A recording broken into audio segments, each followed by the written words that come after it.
For the innocent, the past may hold a reward, but for the treacherous, it's only a matter of time before the past delivers what they truly deserve.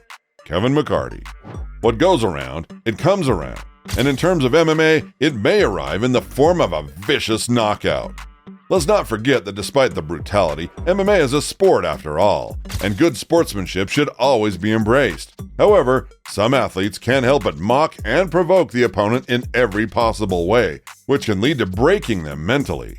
There's nothing wrong with being overconfident as long as you deliver in the cage. However, karma would step in when you least expect it and make you regret your actions. In this video, we will look into the top instant karma moments when cocky fighters got instantly humbled by their opponents.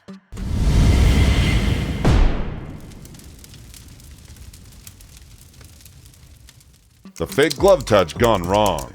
Eric Silva, a seasoned veteran who has been in the fight game since 2005, seemingly missed the lesson on respecting his opponents.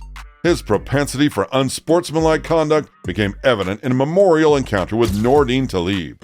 In their clash, Silva resorted to a dubious tactic. He faked a sportsmanlike glove touch and swiftly reversed it with a sucker punch, catching Talib entirely off guard. Talib, however, exhibited remarkable composure in the face of this underhanded maneuver and channeled his frustration into a burning desire for payback. As the fight progressed, Talib remained laser-focused on settling the score.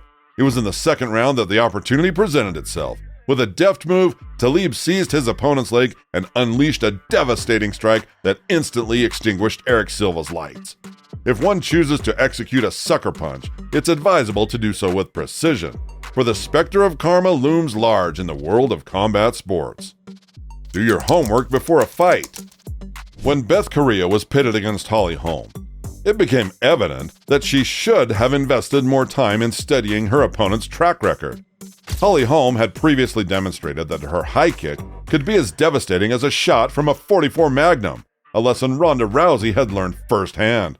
However, Correa seemed to underestimate the potency of Holm's striking abilities. Instead of approaching the bout with caution, she initiated the contest by taunting her opponent, flaunting open hands as if to beckon a brawl. Her apparent lack of respect for Holm's formidable power set the stage for a dramatic showdown. In a matter of mere seconds, the situation took a sharp and violent turn. Holly crow-copped Correa with a vicious and perfectly executed strike, leaving no room for doubt about the outcome. The referee had no choice but to step in and protect Beth Correa from leaving the arena horizontally. Underestimating an opponent with a proven track record can lead to devastating consequences, as Beth Correa learned the hard way that night. Having tattoos doesn't automatically make you a tough individual. When you look at Julian Wallace, also known as Jules The Jackal, the first thing you'll notice is his eye-catching tattoos, which make him intimidating. However, tattoos do not make you a tough guy, and he had a memorable experience that taught him the importance of not just talking the talk. Jules attempted to intimidate his opponent, the future UFC fighter Ben Nguyen, during the weigh-ins. He got up close and personal, trying to psych out the talented Asian fighter, who obviously looked very uncomfortable throughout the process. Well, here's where the story takes a twist. The moment the fight started, Nguyen went after Wallace, throwing more bombs than the Germans did at Stalingrad, and knocked him out in just 25 seconds into the very first round. This incredible feat quickly made Ben Nguyen a sensation on social media, racking up over 18 million views on YouTube and more than 100 million on Facebook and various social media platforms. A fortunate punch from an intoxicated individual.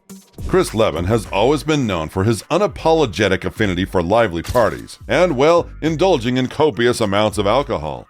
Regrettably, his fondness for booze often resulted in a version of himself that was, to put it mildly, somewhat inebriated.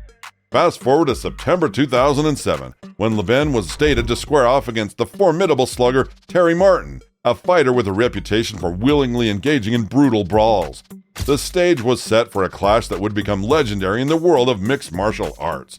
Levin found himself on the receiving end of a barrage of punches from the trash-talking Martin, who took the opportunity to taunt and ridicule Chris in the midst of their intense exchange. Despite the disorienting assault, Levin displayed an astonishing level of resilience. He dug deep within himself and unleashed a devastating counterattack, effectively sending Martin into the realm of darkness. While Martin may have attempted to engage in some form of communication with Levin, it appeared that, for Chris, the boundary between being slightly intoxicated and being rocked by heavy blows had become rather hazy. It was as if these two states of mind had merged into a singular, indistinguishable experience for him. Like the video so far? Make sure to knock out that subscribe button if you would. Dancing is never a bright idea in the Octagon. On that fateful day, July 6, 2013, the yet unbeaten Chris Weidman was bestowed with the opportunity to challenge the reigning champion, Anderson Silva, for the title in a bout that few thought he had a chance of winning. Anderson Silva, known for his playful demeanor and teasing antics inside the Octagon, carried forward his customary style of psychological warfare. The audience, conditioned to witness Silva's theatrics, anticipated a thrilling spectacle. However, the script took an unexpected turn early in the second round. Weidman, displaying remarkable skill and precision, delivered a picture-perfect left hook, reminiscent of the striking prowess of Alex Pereira. Weidman's punch found its mark, and he followed it up with ground strikes, effectively sealing Silva's fate. The once showboating champion was knocked out, and the match concluded in an astonishing quick 78 seconds into the second round. While a touch of taunting and showmanship can add excitement to the spectacle of combat, this bout exemplifies the unforgiving nature of mixed martial arts. It underscores the fact that when it comes to the UFC, what unfolds within the cage is deadly serious business, where the balance between victory and defeat can shift in an instant. He who laughs last, laughs best. In a thrilling throwback to September 2015, at SFL 43, a highly anticipated showdown between Amitesh Chabe and Jason Ramesh Solomon unfolded as an unforgettable instance of instant karma in the world of combat sports. Jason Solomon, oozing with confidence, made a flamboyant entrance to the cage, dancing his way through the crowd, high-fiving excited fans, and indulging in playful interactions with the ladies in the audience. Once inside the cage, he continued his antics, taunting Chabe, who, in stark contrast, remained unwaveringly focused on the impending battle. However, the twist in this tale came merely 9 seconds into the contest. In a moment of sheer spectacle, Chabe unleashed a devastating strike, the kind of punch that could be described as the mother of all bombs. The impact was seismic, and Jason Solomon found himself catapulted into the abyss of unconsciousness. This remarkable turn of events serves as a timeless reminder that in the arena of combat sports, hubris and overconfidence can swiftly lead to humbling moments of instant karma. A McGregor wannabe learning a lesson the hard way. When it comes to admiration for a sports hero like Conor McGregor, it's not uncommon for fans to want to emulate their idol. But as James Gallagher found out, imitation alone doesn't necessarily translate into possessing the same level of skill and prowess. In August 2018, Gallagher found himself booked to face off against Ricky Bandejas, a fighter who boasted an impressive 9-1 record at the time. The stage was set for a showdown that would ultimately serve as a lesson in the consequences of overconfidence.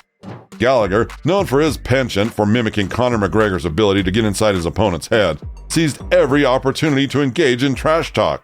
He did so both at the weigh-in and inside the cage, just moments before the fight was set to begin.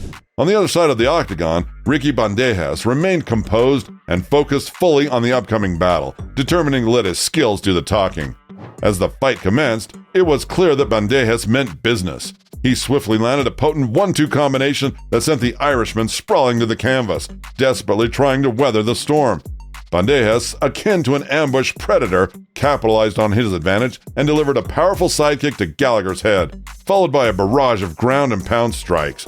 The referee had no choice but to intervene, coming to Gallagher's rescue. This contrasted starkly with McGregor, who's known for his gift of gab, but also backs up his talk with impressive performances in the cage. The question raised by Gallagher's defeat remains, can you talk the talk and walk the walk just like McGregor? Looking like McGregor won't make you fight like him. Certainly when it comes to imitating a fighter as iconic as Conor McGregor, it's just not about mimicking their fighting style, but also adopting their appearance and swagger. Maurice Adorf, in a bid to emulate the Notorious, decided to take it a step further and emulate both.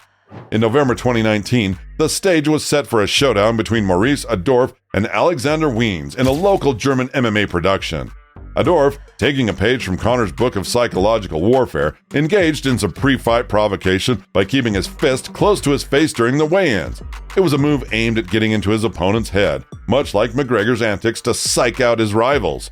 But when the fight itself kicked off, it was evident that Adorf was attempting to replicate McGregor's aggressive approach, aiming to close the distance quickly and land his signature left straight with precision and power.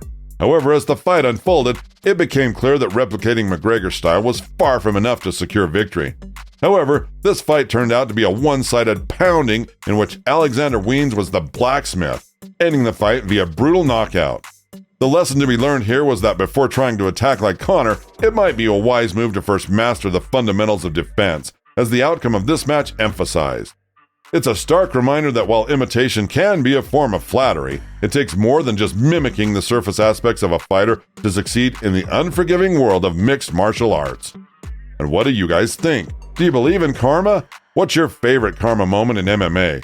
Share your thoughts in the comments. Smash the like button and subscribe to help us reach 1,000 subs and keep the excitement going in the Octagon.